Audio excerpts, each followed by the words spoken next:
성경 몽독하겠습니다. 시편 118편 1절에서 18절 말씀입니다. 구약 성경 891쪽쯤에 있습니다. 889쪽쯤에 있습니다. 889쪽쯤에 있습니다. 시편 118편 1절에서 18절 말씀, 구약 성경 889쪽쯤에 있습니다. 한 절씩 교독하시겠습니다. 여호와께 감사하라. 그는 선하시며 그의 인자하심이 영원하미로다.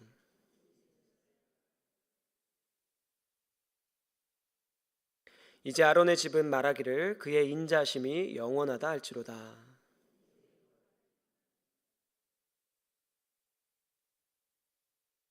내가 고통 중에 여호와께 부르짖었더니 여호와께서 응답하시고 나를 넓은 곳에 세우셨도다.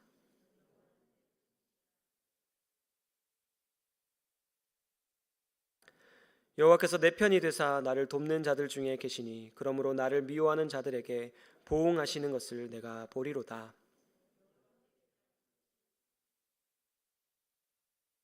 여호와께 피하는 것이 고관들을 신뢰하는 것보다 낫도다.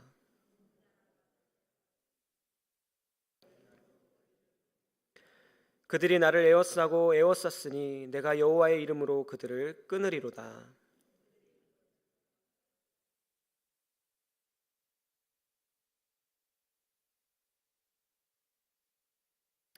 너는 나를 밀쳐 넘어뜨리려 하였으나 여호와께서는 나를 도우셨도다.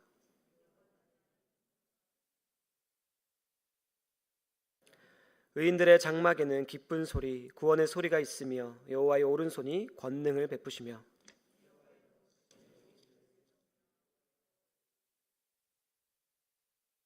내가 죽지 않고 살아서 여호와께서 하시는 일을 선포하리로다. 여호와께서 나를 심히 경책하셨어도 죽음에는 넘기지 아니하셨도다. 아멘. 요즘에는 세상이 참 좋아져서요. 읽는 책 말고 귀로 듣는 책도 참 많이 나오고 있습니다. 제가 얼마 전에 듣는 책, 오디오북이라고 부르는데 인생 네 곡 코인 노래방이라는 책을 들었습니다. 인생 네 곡이라고 했을 때 그 네 곡은요, 네 개의 곡이 아니라 나의 곡이라는 그런 의미입니다. 한 노래에 한 사람의 인생이 담겨 있다는 그런 의미인데요. 책을 듣는 내내 많은 부분에서 공감도 되고 또 재미도 있어서 참 즐겁게 들었습니다. 이 책의 주제처럼 어떤 노래에는 우리의 인생이 담겨지기도 합니다. 살아가다 보면 딱 노래 가사처럼 인생이 그려지고 느껴질 때가 있는 법이죠. 삶의 아픔, 기쁨, 또 슬픔 등을 시로써 풀어낸 게 노래이기 때문에 많은 사람들이 그 가사를 통해 공감을 얻고 위로와 기쁨을 얻기도 합니다. 세상에 있는 노래에만 그런 기능이 있는 게 아니라 성경에 담긴 노래도 그렇습니다. 시편이 바로 그런 노래들입니다. 시편은 우리의 삶과 동떨어진 시, 노래가 아닙니다. 많은 시편이 삶의 기반에서 지어졌습니다. 시편에는 우리의 삶이 녹아져 있습니다. 우리의 인생이 거기 있습니다. 그러나 시편은 단순히 우리 인생만을 담아낸 그런 노래도 아닙니다. 우리가 이 땅에서 살아가는 동안에 우리가 애쓰고 신음하고 때로는 감동하는 그 순간, 바로 거기로 찾아오시는 하나님을 노래하는 것이 바로 시편이기 때문입니다. 시편은 다른 사람의 노래가 아닙니다. 시편은 나의 노래입니다. 성도들의 노래입니다. 그래서 오늘부터 몇 번에 걸쳐서 시편을 묵상해 보려고 합니다. 오늘과 다음 시간에는 시편 118편을 나누겠습니다. 이 시간을 통해서 시편 118편의 이 노래가 나의 노래가 되고 우리의 노래가 되기를 소원합니다. 이 말씀 속에서 우리의 삶을 보고 또 거기로 찾아오시는 하나님을 발견하게 되기를 소원합니다. 시편은 앞서 언급했던 것처럼 시이고 노래죠. 노래에는 후렴이 있습니다. 똑같은 문장이 반복되는 것, 가사가 반복되는 것이 후렴인데요. 오늘 시편도 동일하게 후렴이 있습니다. 1절과 29절입니다. 그 후렴의 내용이 무엇입니까? 여호와께 감사하라 그는 선하시며 그의 인자하심이 영원함이로다. 이게 후렴이고 이게 이 시편의 핵심 내용입니다. 더 간단하게 얘기하자면 하나님께 감사하라, 이것이 이 시편의 주제죠. 감사하라고 했으니까 감사의 이유도 나오지 않겠습니까? 후렴에 보니까 두 가지 이유가 나오고 있습니다. 첫 번째 이유는요, 하나님께서 선하시기 때문에 감사해야 합니다. 선하다, 성경에 굉장히 많이 나오는 표현인데 창세기를 보면 하나님께서 창조하실 때 보시기에 좋았더라 라는 표현이 계속 나오지 않습니까? 그 좋았더라 라는 단어가 토브인데요, 바로 그게 선하다라는 뜻입니다. 하나님의 선하심은 정말 우리의 노래가 될 수밖에 없는 그런 주제죠. 저와 아내가 사람들을 자주 만나진 않지만 가끔 사람들을 만나고 나서요, 특별하게 인상이 깊게 남는 그런 분들이 계십니다. 말하는 것, 행동하는 것 하나하나가 배려 있고 선한 인상을 주시는 분들이 계시죠. 그러면요, 저랑 아내는 그분의 선하심을 계속 말합니다. 그분의 미소, 그분의 말투, 자비, 섬김 등을 서로 이렇게 말을 나누는 거죠. 당사자가 거기 없는데 그냥 그 선함에 매료되어서 그냥 그분을 칭찬하는 겁니다. 사람의 선함을 마주해도 우리가 저절로 칭찬이 쏟아지는데 하물며 하나님의 선하심을 마주할 때 어찌 노래하지 않을 수 있겠습니까? 하나님의 선하심은 진실로 모든 성도들의 감사 제목이고 찬양의 이유입니다. 우리는 하나님의 선하심을 매 순간 맞이할 수 있습니다. 온 세상이 지금도 망하지 않고 기동하고 있는 것, 당연히 하나님의 선하심 때문입니다. 하나님의 선하심 때문에 저와 여러분 그리고 지구의 모든 생명들이 오늘 하루를 살아온 것입니다. 우리가 좋은 것을 누린다면 그 모든 것이 하나님의 선하심에 기인합니다. 심지어 우리가 악하다고 느끼는 그 일조차도 하나님의 그 합력하여 선을 이루는 것이 하나님의 선하심이죠. 저는 1년 4계절 중에 가을을 가장 좋아하는데요, 시원한 가을바람을 마주하면 가슴이 뻥 뚫리는 것 같고 기분이 정말 상쾌해집니다. 가을이 주는 그 차분한 느낌도 너무 좋습니다. 가을에 그 무르익어가는 황급빛, 그 들판을 보는 것도 너무 아름답습니다. 울긋불긋한 그 이파리들이 떨어지는 순간이 너무 소중합니다. 그런데 이 가을, 보기에 좋은 이 가을, 너무나 선한 이 가을을 지어내신, 창조하신 하나님의 선하심은 얼마나 놀라운 것입니까? 하나님의 선하심이 이 가을 하늘에, 가을의 만물에 담겨 있는데 그 원천이 되시는 하나님의 선하심은 얼마나 놀랍나는 그런 말입니다. 나아가서 이 아름다운 가을을 우리에게 선물하여 주신 하나님의 선하심은 또 얼마나 아름답습니까? 이처럼 하나님의 선하심은요, 감히 우리가 다 알지도 못할 만큼 너무너무 풍성한 것입니다. 그래서 그 선하심을 일평생 알아가면서 누리고, 그래서 감사와 찬양을 올려드리는 것, 그게 성도의 삶입니다. 오늘 시편은 감사의 이유를 한 가지 더 말하고 있는데요, 우리는 하나님의 인자하심이 영원하기 때문에 감사해야 합니다.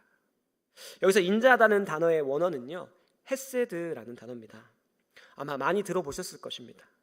일단 헤세드가 정확하게 뭔지는 몰라도 좋은 거다, 이런 느낌은 아마 가지고 계실 것 같습니다. 저는 헤세드라는 말을 들으면 제 모교의 카페가 떠오릅니다. 제 모교의 카페 이름이 헤세드였거든요. 그 헤세드 카페에서 참 많은 시간을 제가 보냈었는데 대학부 모임을 거기서 했었고, 또 거기서 수많은 나눔들, 밤을 지새우는 시간들을 보냈었고요. 참 많은 즐거움이 있었습니다. 헤세드 카페는 그 이름처럼요, 굉장히 인자하고 자비로운 사역을 하는 곳이었습니다. 실제로 음료를 파는 곳이었는데 이웃 주민들이 제법 많이 찾아왔었습니다. 온돌방이 여럿 있었는데요, 겨울이 되면 최고로 온돌 딱 틀어놓고 아주머니들이 한 4시간, 5시간 나오지도 않고 수다를 떨고 계셨습니다. 그게 소문이 나서 정말 겨울이 되면 자리가 없을 만큼 많은 사람들로 채워졌었던 그런 카페입니다. 제법 수익금이 많이 나오지 않겠습니까? 그 수익금으로 이주민, 외국에서 한국으로 오신 분들을 고용해서 그분들에게 월급을 드리고요. 그래도 남는 그 많은 수익금이 있으면 연말에 구제사역으로 지역에게 나누는 일을 했습니다. 수익금 전액을 그렇게 썼으니까 정말로 이름대로 헤세드가 넘치는 그런 곳이었습니다. 하지만 헤세드라는 이 말은요, 방금 제가 언급했던 이 정도의 인자함, 자비로움으로는 담아낼 수 없는 단어입니다. 헤세드는 너무 크고 아름다운 단어입니다. 헤세드는 언약적인 사랑을 말하는 단어입니다. 언약적인 사랑이다 이렇게 말씀을 드리면 전혀 느낌이 안 옵니다. 이걸 풀어서 말하면 이런 겁니다. 하나님께서 자격 없는 사람을 선택하시고 부르시고 그 사람들에게 사랑을 베푸시는 것, 그게 헤세드입니다. 그런데 그 사랑을 한 번만 베푸시는 게 아니라 끝까지 어떤 일이 있어도 변함없이 신실하게 베푸시는 것, 바로 이 사랑이 헤세드입니다. 방금 제가 설명한 것에서 기억할 게 두 가지인데요, 하나는 자격 없는 사람을 사랑받는 존재로 불러주신다는 것, 두 번째는 그 사랑이 절대로 변하지 않는다는 것입니다. 이 두 가지 특징이 담겨 있는 것이 헤세드입니다.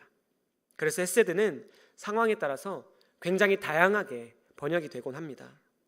인자함, 아름다움, 은총, 선행, 친절함, 인애, 자비, 연민, 충성, 신실함, 경건함 등등 여러 가지 다양한 의미로 번역되고, 이 모든 의미를 다 포괄하는 아름다운 단어가 바로 헤세드인 것이죠.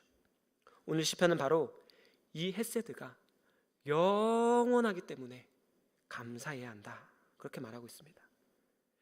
이 풍성한 헤세드에 단편이라도 맛보게 된다면 감사하지 않을 수 없는 것이죠. 앞서 하나님께서 선하시다고 말씀을 드렸는데요, 헤세드는 이 하나님의 선하심 안에 있는 것입니다. 그림을 그려보면요, 선하심은 이렇게 커다란 원이고, 이 커다란 하나님의 선하심 안에 조금 작은 원이 있는 거죠. 그게 헤세드인 것입니다. 하나님의 선하심 가운데 하나의 모습이 헤세드다, 이렇게 이해할 수도 있겠습니다. 그런데 헤세드와 하나님의 선하심을 구별할 수 있는 그런 차이가 있습니다. 하나님의 선하심은 크게 보면요, 만물이 누리고 있는 것이죠. 앞서 언급했던 것처럼 믿는 사람에게나 믿지 않는 사람에게나 이 아름다운 가을은요, 동일하게 선물처럼 주어집니다. 때를 따라 비가 내리고 곡식과 나무가 열매를 맺어 풍요를 맛보는 것에는 전혀 차별이 없습니다. 동물과 식물도 선함을 누리고요, 신자와 불신자 모두 하나님의 선하심을 누리며 살아갑니다. 그러나 헤세드는 다릅니다. 헤세드는 아무에게나 주어지지 않습니다. 헤세드는 자격 없는 자들에게 주어집니다. 이 말이 이해가 되십니까? 쉽게 말해서 동물은 헤세드를 누리지 못합니다. 오직 사람들만 누립니다. 왜냐하면 모든 사람이 죄 때문에 하나님의 사랑을 받을 자격을 잃어버렸기 때문입니다. 죄인 중에서도 하나님께서 택하사 부름을 받은 자들, 그래서 하나님과 언약을 맺게 된 백성들, 바로 이 사람들이 누리는 하나님의 사랑이 헤세드입니다. 우리의 살아온 면면들을 돌아보면요, 하나님께 사랑받을 만한 것이 정말 아무것도 없다는 것을 깨닫게 됩니다. 그런데도 우리를 불러주셨고 사랑을 베푸시고 계시죠. 바로 여기 이 자리, 말씀을 듣고 기도하는 자리에 나오게 된 것도 헤세드 덕분입니다. 이것이야말로 우리의 감사 제목이죠. 찬양의 이유입니다. 그저 하나님의 백성이 되었다는 것, 하나님의 말씀을 듣고 하나님께 기도할 수 있는 관계가 되었다는 것, 그 자체가 헤세드입니다. 그래서 우리는 감사와 찬양을 지금 이 자리에, 이 시간에 올려드릴 수 있는 것이죠. 하나님의 선하심과 인자하심을 감사하는 것, 이것이 이 시편의 주제라 말씀을 드렸습니다. 그 중에서도 인자하심, 그러니까 하나님의 헤세드가 핵심 주제입니다. 2절 3절을 한번 보십시오. 똑같은 표현이 계속 나오죠. 그의 인자하심이 영원하다. 이 말이 3번이나 더 나옵니다. 헤세드는 앞서 설명했던 것처럼 그 자체로도 좋은 겁니다. 너무너무 좋습니다. 그런데 그 아름다운 헤세드가 영원합니다. 말로는 표현할 수가 없고 말로는 다 할 수 없는 감사 제목입니다. 그런데도 불구하고 우리에게 이 표현이 너무 상투적입니다. 하나님의 인자하심이 영원하시다. 너무 익숙해서 그냥 쓱 지나쳐 버립니다. 자녀들이 부모의 사랑을 당연한 듯 여기면서 대수롭지 않게 여기며 지나가듯이 하나님의 헤세드란 말도 우리에게 무감각하게 스쳐 지나갈 때가 많습니다. 그래서 오늘 시편은 이 4절에서 끝나지 않고요, 그 뒷내용이 나오고 있는 것입니다. 5절부터 18절까지는 한 사람이 하나님의 헤세드가 구체적으로 어떤 모습으로 자신에게 나타났는지를 고백하고 있는 내용입니다. 쉽게 말해서 하나님의 헤세드를 간증하고 있는 내용이다, 이렇게 생각하시면 되겠습니다. 5절에서 18절 안에는 하나님의 헤세드를 여러 표현으로 고백하는데요, 그 중에서 한 가지 표현에 주목해 보려고 합니다. 바로 6절입니다. 여호와는 내 편이시라. 여호와는 내 편이시라.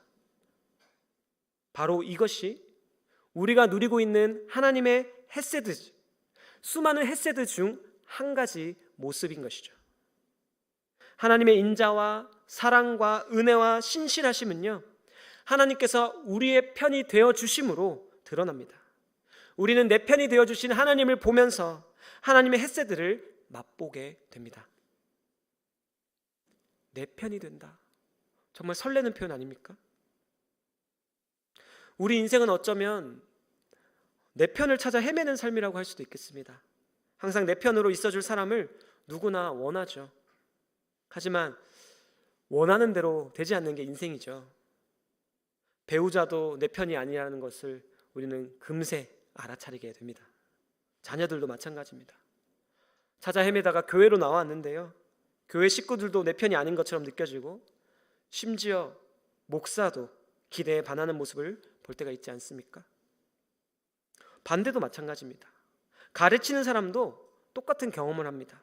실컷 잘 가르쳐서 정말 평생 함께할 사람이다, 그렇게 생각했는데 배반하고 가르침을 벗어나고 떠나버리는 일이 허다합니다.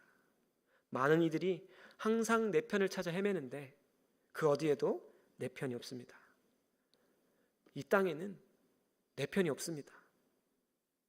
나란 사람 자체가 연약해서 흔들리고 변하기 때문이죠. 내가 시시각각 변하는데 어떻게 내 곁에 있는 사람이 변하지 않고 나의 편이, 내 편이 되어줄 수 있겠습니까? 심지어 부모라고 할지라도요, 변하지 않는 내 편이 되어줄 수는 없는 것입니다. 가끔은 자녀를 아예 사랑하지 않는 부모도 있고요, 사랑하는데 그 사랑이 자녀를 괴롭게 하는 부모도 있습니다. 그래서 차라리 남이었으면 좋겠다 싶은 부모도 있는 것입니다. 때로는 정말 내 편처럼 느껴졌던 너무 좋은 부모인데 육신의 한계 때문에 빨리 세상을 떠나는 부모도 있는 것이죠. 그러나 오늘 내 편이라고 소개되시는 하나님은 어떤 분이십니까?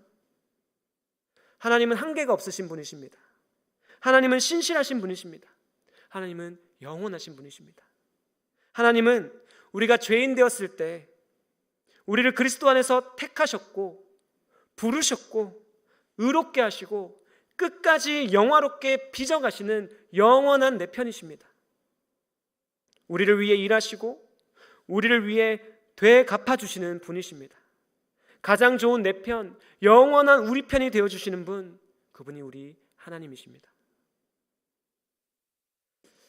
하나님께서 내 편이시다, 이 말은 그 자체로도 참 좋지만요, 이 말은 특정 상황 속에서 더 빛이 나는 말입니다. 오늘 시편은요, 어떤 특수한 상황을 염두에 두고 쓰여진 시입니다. 오늘 보면 10절을 보시면 문 나라가 나를 에워쌌으니 이렇게 나오고, 11절을 보시면 그들이 나를 에워싸고 에워쌌다, 이런 표현이 나오죠. 12절을 보니까 벌들처럼 나를 에워쌌다 표현합니다. 적들이 시종일관 계속 둘러싸고 있는 모습이 일관적으로 나오고 있습니다. 어떤 상황에서 쓰여진 시일까요? 전쟁입니다. 그래서 우리는 전쟁이라는 배경 안에서 여호와는 내 편이시다라는 말씀을 이해해 봐야 합니다. 전쟁을 배경으로 이 시편을 이해하기 위해서 우리는 14절 말씀에 주목해야 합니다. 14절 말씀은 출애굽기 15장에 나오는 말씀을 그대로 가져온 말씀입니다. 시편을 보시면서 출애굽기 15장 2절 말씀을 우리가 함께 읽기를 원합니다. 출애굽기 15장 2절 말씀 화면을 보시고 함께 읽겠습니다. 위에 게 15장 2절입니다. 여호와는 나의 힘이요 노래시며 나의 구원이시로다. 여기서 힘이라고 번역된 단어는요, 오늘 본문에 나오는 능력이라는 단어입니다. 그리고 노래라고 번역된 단어는 오늘 본문에는 찬송으로 번역된 단어입니다. 똑같은 단어입니다. 원어로 보면 똑같은 문장입니다. 왜 시인은 출애굽기 15장 말씀을 가져와서 자신의 노래에다 넣어놨을까요? 출애굽기 15장 그 말씀이 모세가 홍해를 건넌 다음에 승전가를 불렀을 때 쓰여진 노래이기 때문입니다. 시편 118편을 지은 시인이 전쟁의 상황 속에서 그 옛날 홍해에서 백성들이 불렀던 승리의 찬가를 다시 가져와서 부르고 있는 것이죠. 홍해에서 일하셨던 그 하나님이 지금 나와 함께 하신다. 그 하나님이 내 편이다. 이렇게 고백하는 겁니다. 이것을 조금 더 생생하게 한번 상상하면서 살펴보겠습니다. 홍해 바다로 한번 가보실까요? 홍해 바다 앞에 이스라엘 백성들이 모여 있습니다. 한 가지 소식이 들립니다. 애굽의 군대가 쫓아온다는 소식이죠. 병거 600대와 애굽의 수많은 군사들이 이스라엘 백성들을 향해 달려오고 있습니다. 벌떼처럼 몰려옵니다. 그때 하나님께서 바람을 불게 하셔서 홍해가 갈라지게 하시죠. 이스라엘 백성들이 다급하게 바다 사이에 이루어진 그 좁은 협곡을 건너갑니다. 얼마 후 애굽의 군대도 그 협곡으로 쫓아옵니다. 저들도 이 바다를 건너버린다면 이스라엘 백성들은 꼼짝없이 패배하고 비참한 죽음을 맞이할 것입니다. 그런데 그때 높게 절벽처럼 쌓였던 물들이 제자리로 돌아오죠. 병거와 수많은 군사들, 벌떼 같던 적들이 그대로 바다에서 죽고 맙니다. 바닷가에 수많은 시체들이 쌓여 있습니다. 말 그대로 홍해는 죽음의 바다가 되었습니다. 시체가 쌓여서 죽음이 가득한 그 바다를 보면서요, 어떤 사람들이 함성을 외치고 있습니다. 노래를 부릅니다. 도대체 어떤 사람들이 죽음의 바다를 보면서 노래를 부를 수 있는 것입니까? 홍해를 통해 애국 군대를 쓸어 버리신 분, 강하고 위대하신 여호와 하나님의 편에 선 자들이 소리치고 노래 부를 수 있는 것이죠. 하나님을 내 편으로 삼은 사람들만 그 끔찍한 죽음의 순간을 기쁘게 받아들이고 찬양합니다. 바로 이 기쁨에 참여할 수 있는 것, 그것이 바로 여호와는 내 편이시라 라는 말씀입니다. 단순한 말이 아닙니다. 내 마음이 울적할 때 내 편 들어주시면서 너 잘했다, 괜찮다, 사랑한다, 이런 작은 위로를 주는 그런 내 편이 아닙니다. 그것도 위로가 맞죠. 그런 위로도 주십니다. 그런 내 편도 맞습니다. 그러나 그것을 넘어서서 우리를 포기하지 않고 끈질기게 괴롭히는 그 대적들을 물리치는 내 편입니다. 우리에게 승리를 주시는 내 편이십니다. 하나님께서는 내 편이 되어주십니다. 우리 편이 되어주십니다. 내 편이신 하나님께서 우리를 둘러싸는 대적들을 물리쳐 주십니다. 그렇다면 우리를 둘러싸고 있는 대적은 누구이겠습니까? 우리를 둘러싼 대적들을 누구인지 오늘 시편만 보면 우리가 묵상하기 쉽지가 않죠. 그래서 우리는 신약 성경에서 힌트를 얻어야 합니다. 6절 말씀은 이렇게 말씀하고 있죠. 여호와는 내 편이시라 내가 두려워하지 아니하리니 사람이 내게 어찌할까. 이 말씀이요, 이 시편에도 기록되어 있지만 신약 성경에는 신약 성경 버전으로 또 기록되어 있습니다. 바로 로마서 8장 31절입니다. 바울은 이렇게 고백합니다. 만일 하나님이 우리를 위하시면 누가 우리를 대적하리요. 하나님이 우리 편이시기 때문에 그 누구도 우리를 대적할 수 없다는 고백이죠. 바울은 바로 뒤이어서 이런 고백을 합니다. 로마서 8장 35절이죠. 누가 우리를 그리스도의 사랑에서 끊으리요. 환난이나 공고나 박해나 기근이나 적신이나 위험이나 칼이랴. 또 이렇게 고백합니다. 내가 확신하노니 사망이나 생명이나 천사들이나 권세자들이나 현재일이나 장래일이나 능력이나 높음이나 깊음이나 다른 어떤 피조물이라도 우리를 우리 주 그리스도 예수 안에 있는 하나님의 사랑에서 끊을 수 없으리라. 아멘. 여기 계속 나열되고 있는 것들, 이것들이 바로 우리를 둘러싼 대적들입니다.